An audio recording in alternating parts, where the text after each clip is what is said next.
BRS అధినేత కేసీఆర్పై CM Revanth Reddy విరుచుకుపడ్డారు. ఎన్నికల కోసమే కేసీఆర్ పొలం బాట పట్టారంటూ మండిపడ్డారు. ఈ నెల 6న తుక్కుగూడలో నిర్వహించి కాంగ్రెస్ జనజాతర సభ ఏర్పాట్లను రేవంత్ పరిశీలించారు. జనజాతర సభలో మేనిఫెస్టో విడుదల చేస్తామని తెలిపారు. కేసీఆర్ పాపాలు తమ ఖాతాలో వేసేందుకు ప్రయత్నిస్తున్నారని రేవంత్ విమర్శించారు. చనిపోయిన రైతుల వివరాలు ఇస్తే ఆదుకుంటామని కేసీఆర్కు సవాల్ విసిరారు. రేవంత్ కేసీఆర్వి పొరంబోకు మాటలన్న రేవంత్ ఇక కల్లు కాంపౌండ్లో మాట్లాడినట్టు కేసీఆర్ మాట్లాడుతున్నారంటూ ధ్వజమెత్తారు. మాజీ ముఖ్యమంత్రి ప్రతిపక్ష నాయకుడు కల్వకుంట్ల చంద్రశేఖరరావు గారు పొలం బాట పట్టినరు, సంతోషం. 10 సంవత్సరాల తర్వాత అయినా తెలంగాణ ఉన్నది, తెలంగాణలో రైతులు ఉన్నారు అని వారికి గుర్తొచ్చినందుకు, గుర్తు చేసినందుకు కాంగ్రెస్ పార్టీ కార్యకర్తలను ప్రత్యేకంగా అభినందిస్తున్నా. ఎందుకంటే అధికారం కోల్పోకపోయిన ఉండుంటే, అధికారం కోల్పోయిన దుఃఖంలో ఆయన కింద పడి గాయం కాకపోయిన ఉండుంటే, అవినీతిలో పాల్పడి కూతురు జైలుకు పోకపోయిన ఉంటే చంద్రశేఖరరావు గారు మనకు కనిపించడానికి కూడా దొరకకపోవు. తుపాకీ గుండుకు అందకపోవు, దొంగకు దొరకకపోవు.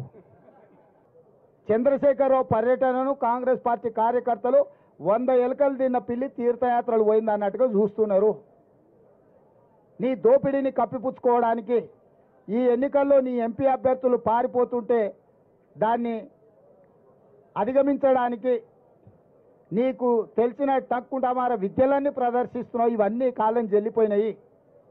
చంద్రశేఖర్ అనేవాడు తెలంగాణ రాష్ట్రంలో రద్దయిపోయిన 1000 రూపాయల నోటు లాంటి వాడు. ఎవడన్నా జేబులో పెట్టుకుంటే జైలుకు పోతాడు. 1000 రూపాయల నోటు. ఇవాళ టీఆర్ఎస్ కూడా గట్లాంటిదే. రద్దయిపోయిన 1000 నోటు. బీఆర్ఎస్ టీఆర్ఎస్ కేసీఆర్ ఆ ప్రభుత్వం ఏందో దాని కాలం అయిపోయింది. మమ్మల్ని ఢిల్లీ పోయిందంటారు. ఢిల్లీ పోయిన ప్రతిసారి కేంద్ర ప్రభుత్వం నుంచి పెండింగ్ ప్రాజెక్టులను సాధించుకొచ్చినాం. అది స్కైవేలు కావచ్చు, కేంద్ర నిధులు కావచ్చు, డిఫెన్స్ ల్యాండ్స్ కావచ్చు.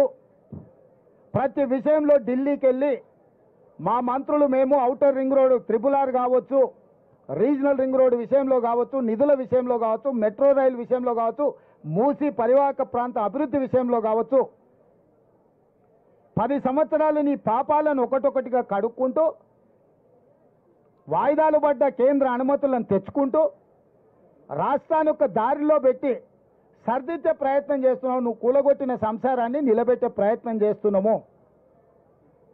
నీ కులం, నీ కుటుంబం చేసిన దోపిడీ నుంచి రాష్ట్రాన్ని కాపాడి రైతులకు, విద్యార్థులకు, నిరుద్యోగ యువకులకు, ఆడబిడ్డలకు మేలు జరిగే విధంగా చర్యలు చేపడుతున్నాం.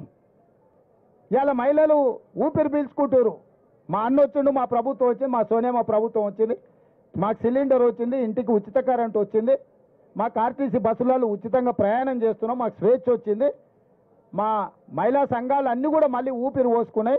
లక్షాధికారులు కాదు, ప్రతి మహిళా సంఘం కోటీశ్వరులను చేస్తామని ప్రభుత్వం ముందుకు వచ్చిందని వాళ్ళ కళ్ళల్లో సంతోషం ఉంది, ఆనందం ఉంది. అది చూసి నీ కళ్ళల్లో నిప్పులు పోసుకుంటున్నావు చంద్రశేఖరరావు. ఆడబిడ్డలు ఉన్న కళ్ళల్లో ఆనందాన్ని చూసి నీ కళ్ళల్లో నిప్పులు పోసుకున్నా, నీ కడుపులో మంటలు రేగినా ప్రజలు నీ పట్ల సానుభూతి చూపియరు. ఎందుకంటే నువ్వు అన్ని పాపాలు చేసినావు. పాపాల భైరవుడు అనే పదం కూడా నీకు చిన్నది. అందుకే పిల్లి శాపనార్థాలకు ఉట్టి తెగిపడదు. చంద్రశేఖరరావు పర్యటనను కాంగ్రెస్ పార్టీ కార్యకర్తలు 100 ఎలుకలు తిన్న పిల్లి తీర్థయాత్రలు పోయింది అన్నట్టుగా చూస్తున్నారు. ఇప్పుడు కేటీఆర్వి అన్ని పొరంబోకు మాటలు. ఊర్లలో ఆవరగాళ్ళు ఉంటారు కదా, చెట్ల కింద కూర్చొని పొంకనాలు కొడుతుంటారు. అంతకు మించి ఏమన్నా ఉందా? కళ్ళు కాంపౌండ్ల కాడ ఇట్లనే మాట్లాడుతుంటారు. ఏ మందుకళ్ళు తాగినాక మా కొడంగల్లు నారాయణపేట ఏరియాలో కొంచెం మందుకళ్ళు ఎక్కువ. మందుకళ్ళు తాగినాక పోరలు గిట్లనే కేటీఆర్ చూస్తుంటే నాకు సేమ్ మందుకళ్ళు తాగిన లాగానే కనిపిస్తాడు. అంటే ఒక్క నిమిషం, కాంగ్రెస్కు 40 వస్తాయంటే మోడీకి 400 వస్తాయని ఒప్పుకున్నట్టే కదా. వీడు ఎవరిని సపోర్ట్ చేస్తున్నట్టు? ఎవరికి సపోర్ట్ చేస్తుండు వీడు? రాజు నువ్వు చెప్పు. మాకు 40 వస్తాయి, మోడీకి 400 వస్తాయని చెప్తుండు కదా. మరి నేనేం చెప్తున్నావు? మోడీ వీడు ఒకటే రా నాయన, వీని ఓటేస్తే మోడీకి వేసినట్టే అని. నిజంగానే ఈ రైతుల పట్ల నీకు సానుభూతి ఉంది, నిజంగానే రైతులు పంట నష్టపోయారు, దీన్ని ఏమన్నా సరిదిద్దాలని నీ ఆలోచన ఉన్నదని ప్రజలు అనుకునేటోళ్ళు. ఎండిపోయింది ప్రజల పంట, దాని మీద కూడా రేపు పార్లమెంట్ ఎన్నికలలో లబ్ధి పొందాలని ఇట్లాంటి నక్కచిత్తుల వేషాలు ప్రజలకు తెలియవా? ఎన్నికలు లేకపోతే నువ్వు బయటకు వస్తుంటివా చంద్రశేఖరరావు? ఎన్నికలు ఉన్నాయి కాబట్టి ఈరోజు బయటకు వెళ్ళిండు. ప్రజలు ఏమంటున్నారంటే బొక్కలో దాచుకున్న ఎలుకకు పొగ పెడితే బయటకు వస్తుంది సార్, ఎన్నికలనే పొగ పెట్టినాం కాబట్టి ఎలుక బయటకు వచ్చిందని ప్రజలు అంటున్నారు. మేమేం అనదలుచుకోలే, నువ్వు ప్రతిపక్ష నాయకుడు చెయ్యి, ఇంకా బాగా తిరుగు, ప్రజలలో ప్రజల సమస్యలు తెలుసుకో, నివేదికలు తీసుకురా, ఇవ్వు ప్రభుత్వానికి. నీ సూచనలు ఏమైనా ప్రజలకు ఉపయోగపడతాయంటే 100% మా ప్రభుత్వం వాటిని స్వీకరిస్తుంది. అంతే తప్ప బరితెగించి 100 రోజుల్లోనే ఈ ప్రభుత్వం విఫలం చెందింది, ఈ ప్రభుత్వం కూలాలే, ఈ ప్రభుత్వం కాలాలే, ఈ ప్రభుత్వం పోవాలి, ఏం శాపనార్థాలు చంద్రశేఖరరావు? నువ్వు 10 ఏళ్ళు ఉన్నావు, మేము ఎప్పుడన్నా అట్లా అన్నామా నిన్ను?